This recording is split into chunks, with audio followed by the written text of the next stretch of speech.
여러분 안녕하세요. 반갑습니다. 자, 올인원 중앙영어 151강. 자, 오늘은 월요일이고요. 자, 문법 배우는 시간이에요. 자, 지난 시간에 우리가 이제 비동사로 이 형식의 포문을 열었는데요. 이 형식은 1시간 더 강의가 필요합니다.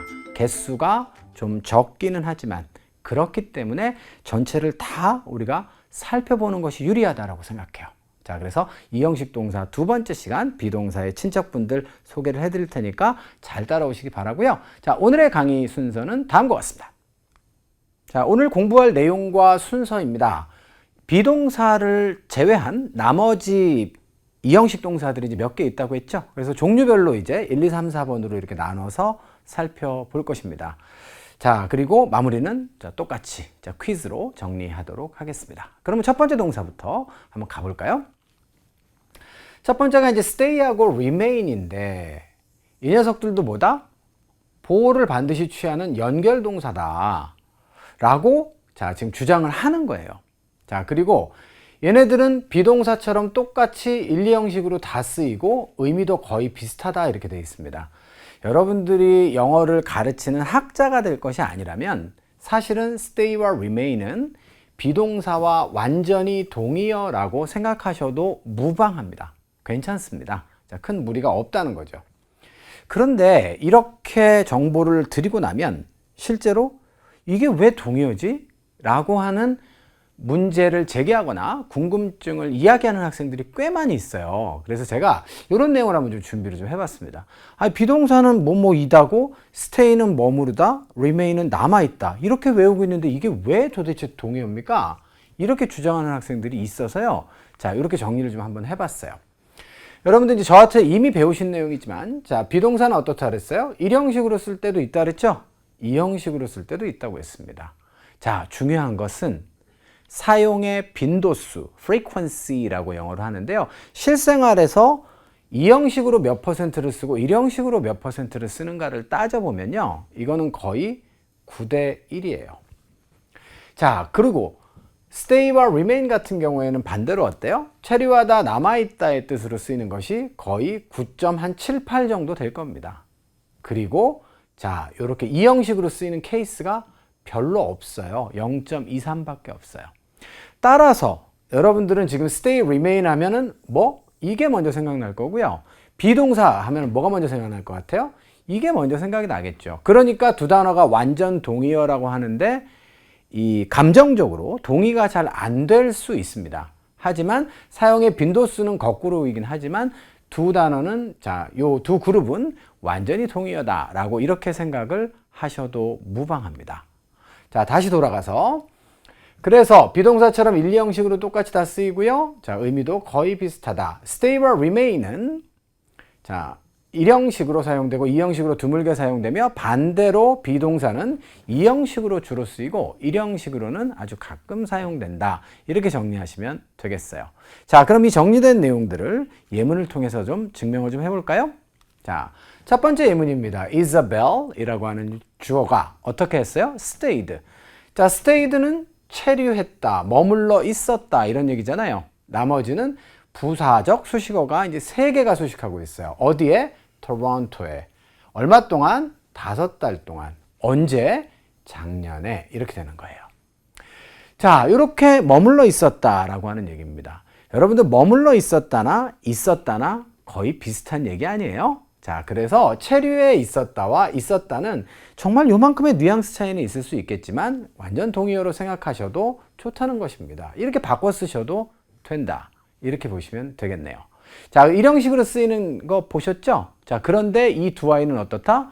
2형식으로도 쓰일 수 있어요. 오늘 강의의 포커스는 2형식이기 때문에 stay와 remain이 이하의 보호를 취했다 라고 하면 이제는 긴장하지 마시고 이거 그냥 비동사야 라고 생각하시면 돼요.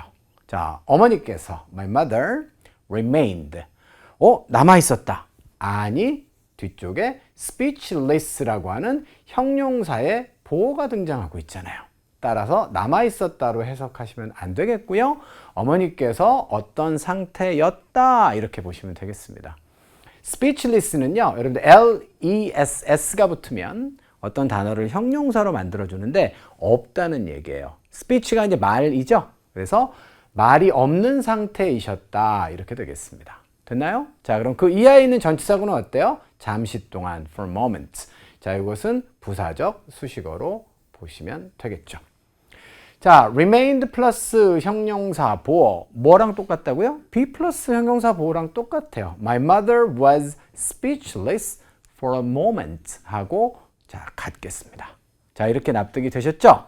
자, 그래서 첫 번째 그룹은 뭐다? 비동사랑 완전히 동의어인 stay와 remain을 내가 기억을 해야겠구나. 이 형식으로 자주 쓰이지는 않지만 자, 기억해 두시면 좋겠습니다. 자, 그럼 두 번째로 넘어가서 자, 두 번째는 이제 seem이 있어요. 이 단어도 당연히 불안하죠. 자, 왜냐하면 seem의 의미는 뭐뭐인 것 같아. 이런 거니까요. 자, 비유하자면 이런 거 아닐까요? She was busy. 그 여자 바빠. 요거는 어떤 단정적으로 어떤 사실관계를 표현한 거죠. 그 여자가 바빴다. 이런 얘기니까. 그런데 그 자리에 비동사 대신에 seem을 붙이면 어떻게 될까요? She seemed busy 라고 하면 바쁜 것 같은데? 이런 의미예요. 그러니까 저는 이 seem을 약간 자신 없는 비동사? 그러니까 비동사와 완전히 동의어는 아닌데요. 의미가 코딱지만큼 있어요. 좀 자신이 좀 없어요. 뭐뭐인 것 같아.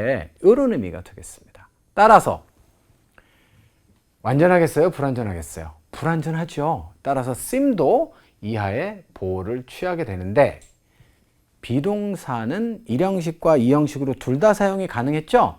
하지만 seem은 1형식으로 쓰이는 용례가 아예 없고 얘는 순수하게 무조건 2형식으로만 사용되는 그런 동사라는 점을 자, 여러분들이 기억하셨으면 좋겠어요.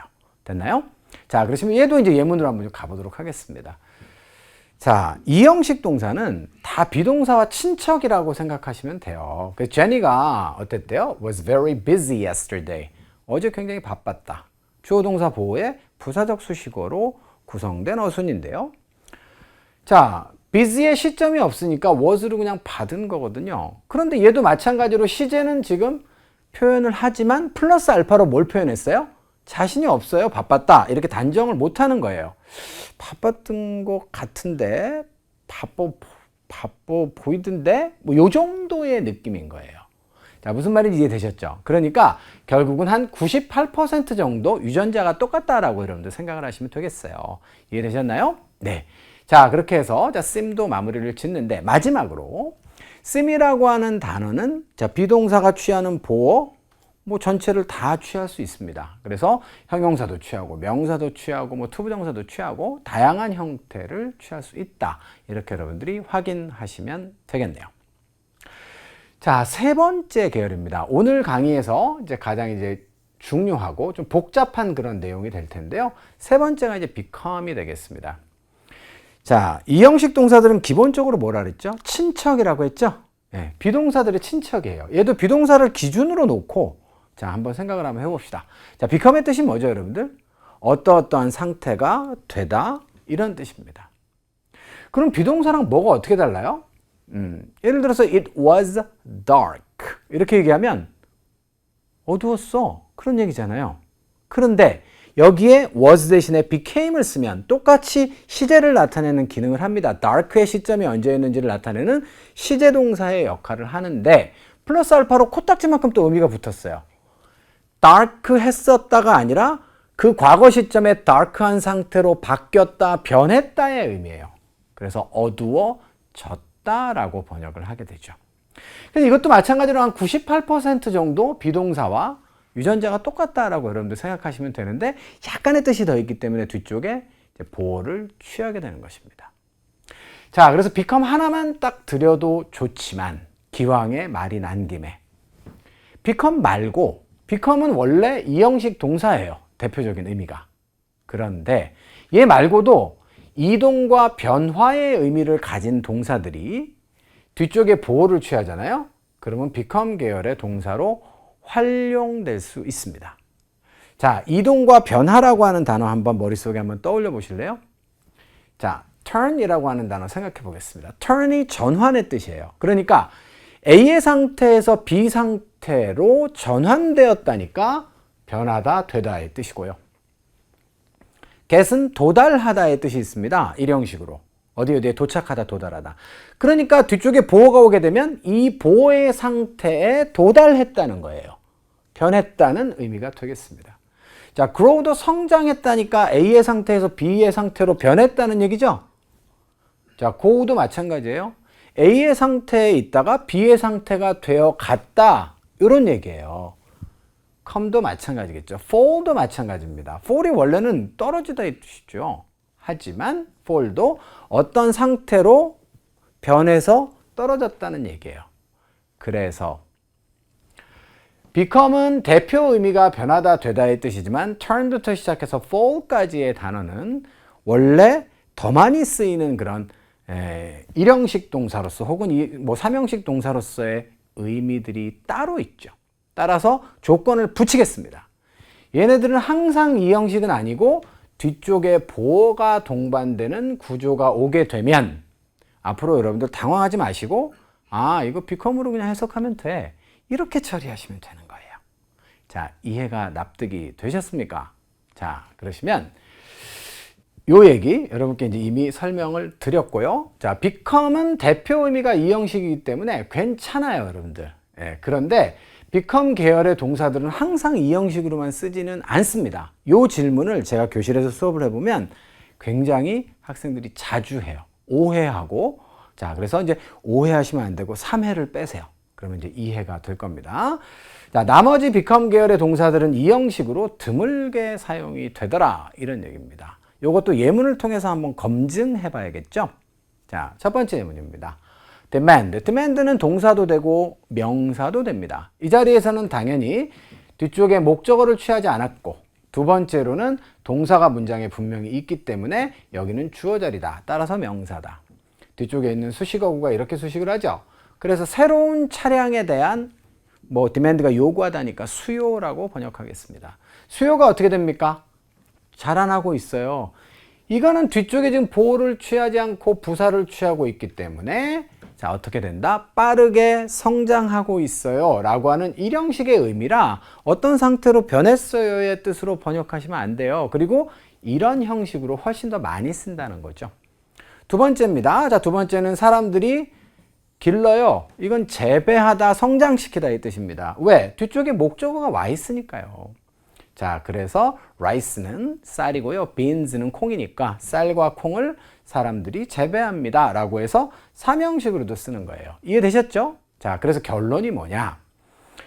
이 아이들 같은 경우에는 자, 보어를 지금 취하는 경우에는 자, become의 의미로 해석하지만 그렇게 쓰이지 않을 수도 있다라고 하는 점을 여러분들이 꼭 기억하시면 좋겠습니다. 자, 그리고 예문으로 가시면 자, 나뭇잎이 어떻게 됐어요? 또 비동사 먼저 볼게요. 빨간색이다 이런 얘기예요. 언제? In autumn, 가을에. 그런데요, 어떻습니까? turn red라고 하면 빨간색이다가 아니라 빨간색으로 변한다에 플러스 2%의 그런 뉘앙스만 있는 동사예요. 자, 그래서 turn 다음에 이렇게 형용사 보호가 오게 되면 이제는 turn을 우리가 어떤 상태가 되다 이렇게 번역해야겠구나 이렇게 정리하시면 되겠고요. 자, 그 다음에 회사가 어떻게 됐습니까? bankrupt는 조금 어려운 단어입니다. 자, 파산한 이런 뜻이에요. 자, 파산 상태가 되어 갔다는 거예요. 그러니까 고우가 자꾸 어디 물리적으로 어디 가다라고만 하지 마시고요. 뒤쪽의 구조를 보세요. 이렇게 형용사 보호가 오게 되면 이것은 파산 상태가 되었다 이런 의미로 보시면 되겠고요. 자, 뒤에 3 years ago 이렇게 되어 있으니까 3년 전에 이렇게 되겠습니다. 자, 그 다음에는 또 고우도 있으니까 come도 한번 봐야겠죠. 자, 그래서 personal wish라고 하면 개인적인 희망사항이고요. 자, 이것이 결국은 어떻게 됐습니까? 자, 진실이 되었다, 사실이 되었다. dreams come true. 들어봤죠? 자, 요런 거랑 똑같겠습니다. 자, 마지막으로 한 가지만 더 언급을 좀 드리면 우리도 이제 한국말로 보면 맛이 같다고 해요. 맛이 왔다고 해요. 맛이 같다 그러죠? 그래서 go라고 하는 단어가 이 형식으로 쓰일 때는요. 자, 뒤쪽에 좀 부정적인 의미의 자, 형용사 보호가 오고 그 다음에 come 다음에는 긍정적인 의미의 형용사 보호가 주로 등장한다 라는 사실도 기억하시면 좋겠어요. 자, 그리고 마지막으로 이제 언급하고 싶은 내용이 요건데요. 여기에는 지금 형용사가 추가됐죠, 여러분들? 네, 그렇습니다. 요 아이들이 뒤쪽에 명사 보호는 취하지 않고 형용사 보호만 취한다. 이게 결론이에요. 그런데 왜 명사 보호는 취하지 않을까요? 아까도 보셨지만 grow 같은 동사는 뒤에 명사를 취하게 되면 뭐뭐뭐를 재배하다의 사명식으로도 쓰일 수 있어요. 그러니까 구조가 혼돈스러울 수도 있기 때문에, 자, 다시 이유는 구조가 혼돈스러울 수도 있어요. 뒤쪽에 명사가 딱 오면 이 명사가 목적으로 쓰인 명사냐 보호로 쓰인 명사냐가 두 가지가 다 가능해지기 때문에 자, 안 씁니다. 누구만? become만 여러분들 명사 형용사 보호가 둘 다 가능하고요. 나머지 become 계열들은 형용사 보호만 취한다는 사실도 마지막으로 기억하시면 좋겠어요. 됐나요? 자, 그 다음에 예문으로 좀 확인을 해보면 이렇게 지금 명사 목적어가 지금 와 있잖아요.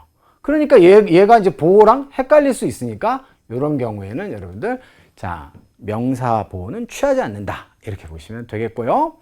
자, 마지막으로 감각자동사라고 하는 부분이 있어요.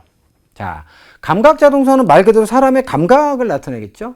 사실 비동사는 이 세상의 모든 상태를 다 나타낼 수 있어요. 따라서 비동사의 범위가 이만큼이라면 이 중에서 사람의 감각을 나타내는데 그것도 5분의 1씩 보이는 상태, 느껴지는 상태, 냄새 나는 상태, 들리는 상태, 맛이 나는 상태로 5분의 1씩 나눠 가진 아이가 바로 감각자동사다. 이렇게 보시면 되겠습니다.